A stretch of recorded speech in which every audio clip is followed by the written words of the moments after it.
দাজ্জাল কি মানুষ না জিন নাকি? দাজ্জাল কে? এটা ফেরেশতা নাকি জিন না মানুষ কি? এটাও একটা প্রশ্নের বিষয়। কিভাবে দেখুন, আল্লাহ নবী সাল্লাল্লাহু আলাইহি ওয়াসাল্লাম বলছেন নূহ আলাইহিস সালামের সময়ও নূহ আলাইহিস সালাম তার কওমকে দাজ্জাল সম্পর্কে সতর্ক করেছেন। তার মানে পৃথিবীর সূচনা থেকে সে পৃথিবীতে ছিল এবং সে বের হবে শেষ জামানায়, এবং বের হয়ে সে তার অনুসারীদেরকে নিয়ে বিশ্বটাকে শাসন করবে। তার মানে অনেক লম্বা একটা হায়াত সে পেয়েছে। কোন জাতি এত লম্বা হায়াত পায় বলেন তো? কোন জাতি মানব জাতিকে এত লম্বা হায়াত পায়? এই একটা মিস্টেরিয়াস ক্যারেক্টার দাজ্জাল। সে কি? তারপরে দেখুন, নবী সাল্লাল্লাহু আলাইহি ওয়াসাল্লাম একটা হাদিসের মধ্যে বলেছেন যে তাকে ওই তামিম দারির ওই দ্বীপে বন্দী করে রাখা হয়েছে। আপনারা হাদিসটা জানেন? দ্বীপে বন্দী থাকা অবস্থায় তাকে সাহাবীরা দেখেছেন অনেক বিশাল আকৃতিতে, ঠিক আছে? এবং সাহাবীদেরকে সে প্রশ্ন করছিল, তামিম দারিকে প্রশ্ন করছিল যে বাইসানের খেজুর বাগানে খেজুর কি ধরে? বলে হ্যাঁ ধরে। সে বলছে অচিরেই আর ধরবে না। তারপরে বলছে তাবারিয়া হ্রদে কি পানি আছে? সাহাবীরা বলছেন আছে। বলছে অচিরেই পানি থাকবে না। তোমাদের ওই উম্মি নবীর কি খবর? তখন সাহাবীরা বলছেন যে তিনি মক্কা থেকে মদিনায় হিজরত করে এসেছেন, বদরের যুদ্ধ হয়েছে, বালতির মতো তার অবস্থা, একবার এদিকে পাল্লা ভারী হয় একবার এদিকে পাল্লা ভারী হয়। মানে বদরে জিতেছেন, উহুদে বিপর্যস্ত হয়েছেন। তখন এই ব্যক্তি বলছে যে তোমাদের জন্যে উত্তম হবে ওই ব্যক্তির অনুসরণ করা। দাজ্জাল এই কথা বলছে, তোমাদের জন্য উত্তম হবে ওই উম্মি নবীর অনুসরণ করা।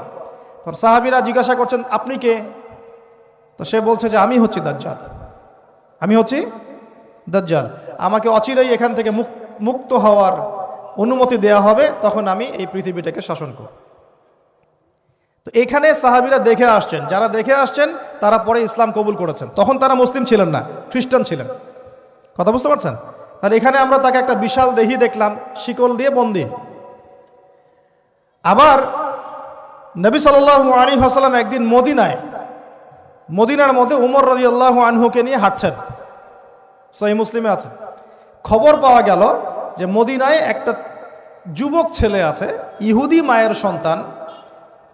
মায়ের সন্তান একটা যুবক ছেলে, যার চুলগুলা কোকড়ানো, চোখটা একটু ফোলা, যার আলামতগুলো দাজ্জালের সাথে মিলে যাচ্ছে। তখন নবী সাল্লাল্লাহু আলাইহি ওয়াসাল্লাম ওমর ইবনুল খাত্তাবকে নিয়ে ওদের বাসায় গেলেন। দেখলেন খেজুর বাগানে সে বসে আছে। মনোযোগ দিন। এবার নবীজি গিয়ে বললেন যে তুমি কি দেখো? সেই ছেলেটা বলছে আমি আরশ দেখি। আরশ বোঝেন? সিংহাসন। কোথায় তোমার আরশ? সেই ছেলে বলছে পানির উপরে। কোথায়? পানির উপরে। নবীজি বলছেন তুমি তো তাহলে শয়তানকে দেখো। নবীজি বলছেন তুমি কি বিশ্বাস করো যে আমি শেষ নবী? সেই ছেলে বলছে আপনি কি বিশ্বাস করেন যে আমি নবী? কি বুঝতে পারছেন কথা আমার? নবীজি বলছেন তুমি কি বিশ্বাস করো যে আমি শেষ নবী? সেই ছেলে বলছে আপনি কি বিশ্বাস করেন যে আমি নবী? উমর রাদিয়াল্লাহু আনহু তরোয়ালের খাপ খোলা সারা। তিনি বললেন যে ইয়া রাসূলুল্লাহ অনুমতি দেন, এর গর্দানটাকে নামাই দিই, বেয়াদব, আপনার সাথে বেয়াদবি করছে। তখন নবী সাল্লাল্লাহু আলাইহি ওয়াসাল্লাম বললেন দাআহু ইয়া ওমর, তাকে ছেড়ে দাও। যদি সে সত্যিকার অর্থেই দাজ্জাল হয়ে থাকে, তুমি ওমর তাকে হত্যা করতে পারবে না। কেন হত্যা করতে পারবেন না? কারণ দাজ্জালের নিহত হওয়া লেখা আছে ঈসা আলাইহিস সালামের হাতে। কার হাতে? ঈসা আলাইহিস সালাম যখন আসবেন, এই প্যালেস্টাইনের বাবে লুদ নামক জায়গায় দাজ্জালকে মারা হবে। ঠিক আছে কথা? তাহলে ওমর তুমি তাকে হত্যা করতে পারবে না। আর যদি সে দাজ্জাল না হয়ে থাকে, নিরপরাধ মানুষকে হত্যা করে কোনো লাভ নাই। এখানে চান্স নেওয়া হলো 50-50। এক হাদিসে আপনি দেখছেন নবীজি বলছেন নূহ আলাইহিস সালাম তার কওমকে দাজ্জাল সম্পর্কে সতর্ক করেছেন। এক হাদিসে নবীজি বলছেন সে বের হলে 40 দিন বিশ্ব শাসন করবে। প্রথম দিন 1 বছর, দ্বিতীয় দিন 1 মাস, তৃতীয় দিন 1 সপ্তাহ, বাকি দিন আমাদের মতো। আরেক হাদিসে নবীজি বলছেন তামিম দারি দেখে এসেছে তাকে কোথায়? দ্বীপে বন্দী অবস্থায়, সে ছাড়া পাবে অচিরেই। আবার এখানে নবী সাল্লাল্লাহু আলাইহি ওয়াসাল্লাম মদিনাতেই একটা যুবক ছেলেকে দাজ্জাল মনে করে ইনভেস্টিগেট করলেন। আপনার কাছে কি সাবজেক্টটা সহজ মনে হচ্ছে না কঠিন? খুব সহজ কি না কঠিন? চিন্তা করতে হবে কি হবে না? এতই জটিল একটা ক্যারেক্টার। শুধু তাই না, নবীজি আরও বলছেন সে যখন বের হবে, 4টা জায়গার কথা পাওয়া যাচ্ছে হাদিসে, 4টা জায়গা কোত্থেকে বের হবে। এখানে কিন্তু নবীজি মদিনাতে তাকে খুঁজলেন, ইনভেস্টিগেট করলেন। আবার আরেকটা হাদিসে নবীজি বলেছেন সে যখন বের হবে শেষ জামানায়, তখন মক্কায় ঢুকতে পারবে না, মদিনায় ঢুকতে পারবে না। আপনারা হাদিসটা জানেন না? আলেমরা তো জানেন। মক্কাতেও ঢুকতে পারবে না, মদিনাতেও ঢুকতে পারবে না। খোলা তরোয়াল নিয়ে ফেরেশতারা দাঁড়িয়ে থাকবেন। আবার সেই নবী মুহাম্মদ সাল্লাল্লাহু আলাইহি ওয়াসাল্লাম মদিনাতে এই ছেলেটাকে দাজ্জাল ভাবছেন, ইনভেস্টিগেট করছেন। তার মানে তারা সতর্ক ছিলেন। এই ছেলের নাম ছিল ইবনে সাইয়্যিদ। কি নাম? ইবনে সাইয়্যিদ, নাম মনে রাখবেন। এও একটা বিস্ময়কর ক্যারেক্টার। আবার সেই নবী সাল্লাল্লাহু আলাইহি ওয়াসাল্লাম বলেছেন শেষ জামানাতে দাজ্জাল বের হবে খোরাসান থেকে। কোন জায়গা? খোরাসান। খোরাসান বলতে কোন জায়গা?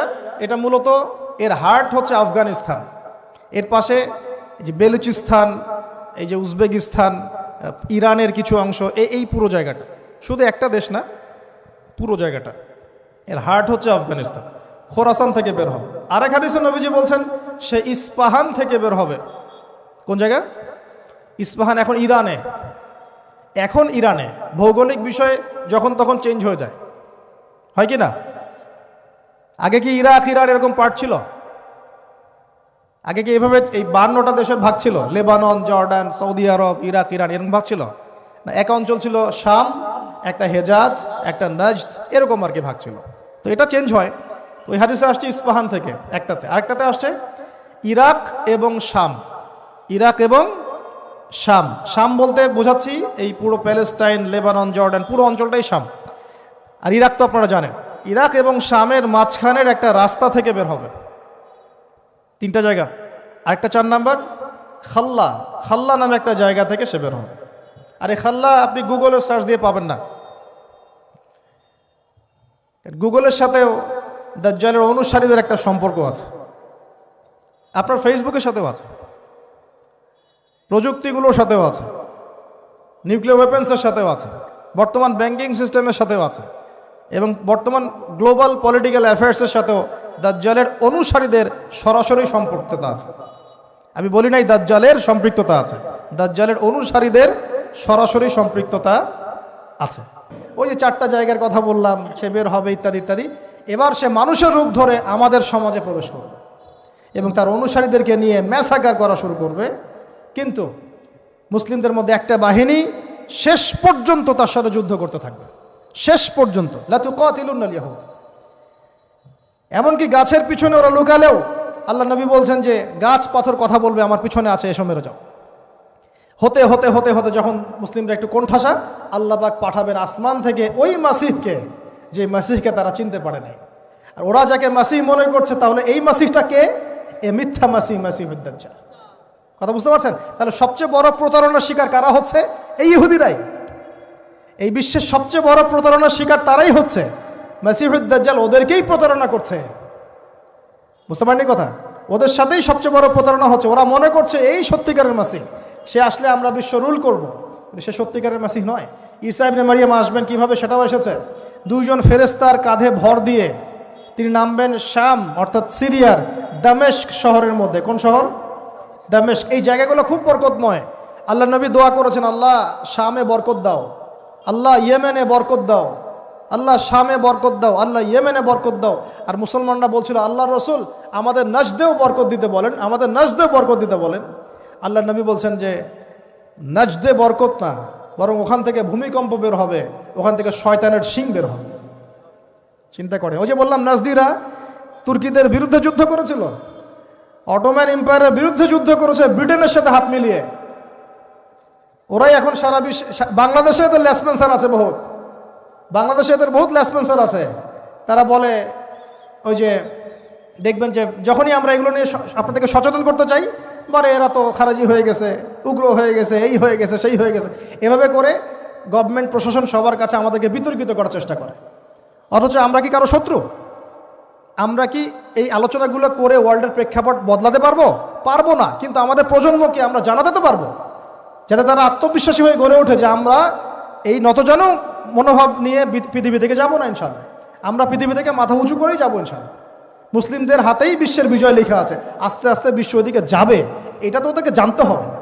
আমরা তো ওদেরকে জানাচ্ছি মাত্র। তো নাশ থেকে বের হবে শয়তানের শিং, এটা বলা হয়েছে। যাই হোক, এখন ঈসা ইবনে মারইয়াম আসবেন এই সিরিয়ার দামেস্ক, চুল দিয়ে টপ টপ করে পানি পড়তে থাকবে, মুক্তা ঝরছে এরকম পানি। তার নিঃশ্বাস যতদূর পর্যন্ত যাবে ততদূর পর্যন্ত কাফেররা মরতে থাকবে। সুবহানাল্লাহ। এমনকি তিনি খুঁজতে খুঁজতে দাজ্জাল পর্যন্ত আসবেন। দেখবেন যে মুসলিমদেরকে অবরুদ্ধ করে রাখা হয়েছে, বলবেন দরজা খুলে দাও, নামাজের ওয়াক্ত হবে, আজান দেওয়া হবে, ফজরের ওয়াক্ত। ভাই আমরা যদি ফজর মিস করি, আমরা আসলে ওই বাহিনীতে যোগ দিতে পারবো না, বেঁচে থাকলেও জানি না আমরা অত বছর থাকবো কিনা পৃথিবীতে, আল্লাহই ভালো জানেন, এটা আমরা জানি না। কিন্তু এই বিজয় সুবহে সাদিকের সময় লেখা আছে। আজান হয়ে যাবে, ইমামুল মাহদি তাকে বলবেন ইমামতি করুন আপনি। ঈসা ইবনে মারইয়াম বলবেন না, এই উম্মতের জন্য ইমামতির অধিকার দেয়া হয়েছে। বলেন সুবহানাল্লাহ। তিনি ইমামতি করবেন না, বরং মুক্তাদি হবেন। দরজা খুলে দাও, নামাজ শেষে দরজা খুলে দেওয়া হবে। দাজ্জালকে খুঁজতে খুঁজতে খুঁজতে এই প্যালেস্টাইন, এই জেরুজালেমের বাবে লুদ নামক জায়গায় তিনি পৌঁছাবেন। সেখানে দেখবেন মাসিহুদ দাজ্জাল আছে। দাজ্জাল তাকে দেখার সাথে সাথেই লবণের মতো গলতে শুরু করবেন। সেখানে তিনি তাকে হত্যা করবেন।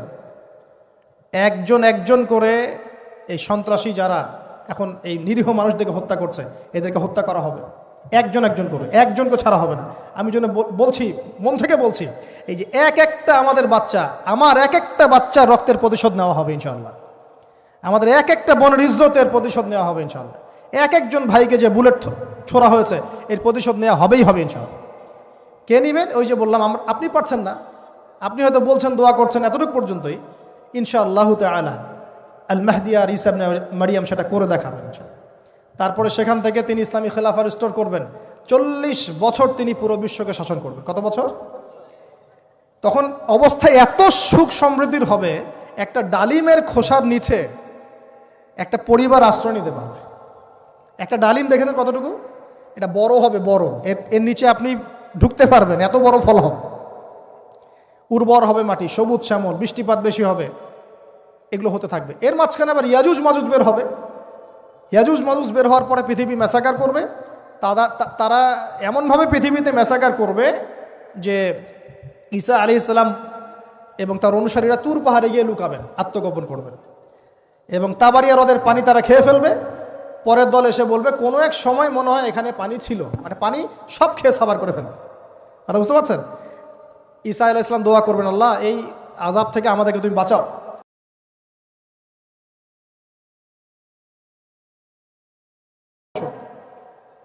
এরপর 40 বছর এভাবে চলে যাবে, ঈসা আলাইহিস সালাম ইন্তেকাল হবে। তারপরে হাদিসে আসছে মানুষ আবারও খারাপ হওয়া শুরু করবে। এত খারাপ হবে, এত জঘন্য হবে যে আল্লাহ শব্দটা বলার মতো একটা মানুষ আর পৃথিবীতে থাকবে না। একটা মিষ্টি মৃদু একটা বাতাস আসবে, এই বাতাস মুমিনদের বগলের নিচ দিয়ে প্রবাহিত হবে, এবং যার অন্তরে এক সরিষা দানা পরিমাণ ঈমান আছে, ওই বাতাসে তার জান কবজ হয়ে যাবে। বাকি থাকবে সব এই যে গরু, ছাগল, হাঁস মুরগির মতো মানুষ, গবাদি পশু। আল্লাহ বলার মতো মানুষ নাই, রাস্তা মোড়ে মোড়ে জেনা করবে। এটা আরো অনেক পরের কথা, অনেক পরের কথা। আমরা ওই যুগ দেখতেও চাই না, বাঁচতেও চাই না ওই যুগে, তাই না ভাই? আল্লাহ পাক বলছেন এরপরে, আল্লাহ রাসূল সাল্লাল্লাহু আলাইহি ওয়াসাল্লাম বলছেন এরপরে একদিন সকালে হঠাৎ করে দেখবে কেনাবেচা করতে করতে, কথা বলতে বলতে, পানি পান করতে করতে, খাবার খেতে খেতে এই যে পশ্চিম দিক থেকে সূর্য উঠে গেছে। তার মানে কি? ওই দিন কিয়ামত হয়ে যাবে, এবং এটা এত ফাস্ট হবে, এত দ্রুত হবে। আল্লাহ রাসূল সাল্লাল্লাহু আলাইহি ওয়াসাল্লাম বলেছেন যে কেউ বাসায় ফিরে যাবে, আহাল পরিবারের সাথে একটা দেখা করবে, এই সুযোগ পাবে না। একদম ইনস্ট্যান্ট ডেট ছাড়। একটা বজ্রনীনাদ, প্রচণ্ড মানে শব্দ, এটাতে বিকট একটা শব্দে পুরো মহাবিশ্ব তোলপাড় সৃষ্টি হয়ে যাবে, একদম শেষ। এই হলো সিঙ্গার প্রথম ফুক, শেষ, সব ডেট। এই যে আমাদের এত বাহাদুরি, এত কিছু সব শেষ, মানে পৃথিবী আস্তে আস্তে ওর শেষের দিকে যাচ্ছে। এগুলো ভাই বিশ্বাস করেন, পৃথিবীর সমস্ত সংগঠন, জালেম, কাফের, ফাসেক, মুশরিক, মুনাফিক যা আছে পৃথিবীতে, একত্রিত হয়েও এই সত্যটাকে কেউ টলাতে পারবে না। আমরা সারা মুসলমানরা মিলেও যদি এই সত্যটাকে টলাতে চাই, পারবো না। মানে আস্তে আস্তে আলটিমেট গোল এটাই পৃথিবীর। এরপরে কিয়ামত, তারপরে তো আপনারা জানেন কি হচ্ছে, ফামান ইয়ামাল মিসকালা যাররাতিন খায়রান ইয়ারাহ এক চুল পরিমাণ যদি ভালো কাজ কেউ করে থাকে তাকে সেটা দেখানো হবে। ওয়া ইয়ামাল মিসকালা যাররাতিন শাররান ইয়ারা, এক চুল পরিমাণ খারাপ কাজ আমরা কেউ করে থাকলে দেখানো হবে। তবে যারা লা ইলাহা ইল্লাল্লাহ এই তাওহীদের উপর থাকবে, যত বড় গুনাহ করুক না কেন আল্লাহ মাফ করে দেবেন ইনশাআল্লাহ, ইনশাআল্লাহ। কারণ আমাদের জন্য নবী সাল্লাল্লাহু আলাইহি ওয়াসাল্লাম সুপারিশ করবেন। তাই বলে কি আমরা গুনাহ করতে থাকবো এখন? এটা নবী সাল্লাল্লাহু আলাইহি ওয়াসাল্লামের শান, তার মর্যাদা। আল্লাহ রাসূল সাল্লাল্লাহু আলাইহি ওয়াসাল্লাম এই কথা বলে গিয়েছেন যে কবিরা গুনাহগার মুসলমানদের জন্য আমি সুপারিশ করব। তাওহীদের উপর যারা থাকবে ইনশাআল্লাহ জান্নাত, শিরকে থাকলে, কুফরিতে থাকলে জাহান্নাম ছাড়া কোনো গতি নাই। এই হলো পৃথিবীর শেষ। আমরা তো জান্নাতে যেতে চাই কি চাই না ভাই? তাহলে এখন আমরা জানি যে এই অবস্থা কেন হচ্ছে, কেন জেরুজালেম নিয়ে এত কিছু হচ্ছে, কেন ওখানে ওরা এত অত্যাচার করতেছে। ওরা কি চায়? ওরা চায় এই জায়গা শুধু না, পুরা হোলি ল্যান্ডটা দখল করতে চায়। তারা দাজ্জালের জন্য মঞ্চ প্রস্তুত করতে চায়, সোজা কথা। তারা মুসলিমদেরকে সেখান থেকে বের করে দিয়ে ওই জায়গাটা একটা দাজ্জালীয় স্টেট কায়েম করতে চায়। সেখান থেকেই মাসিহুদ দাজ্জাল বিশ্বকে নেতৃত্ব দিবে, এমনটা আসতেছে ভবিষ্যতে। তবে সেই নেতৃত্ব, সেই রাজত্ব, সেই ক্ষমতা চিরস্থায়ী হবে না। মুসলিমরা আবার জেগে উঠবে ইনশাআল্লাহ। ওই জায়গায় ঈসা আলাইহিস সালাম যতক্ষণ খিলাফা কায়েম করছেন না, কিয়ামত হবে না ইনশাআল্লাহ।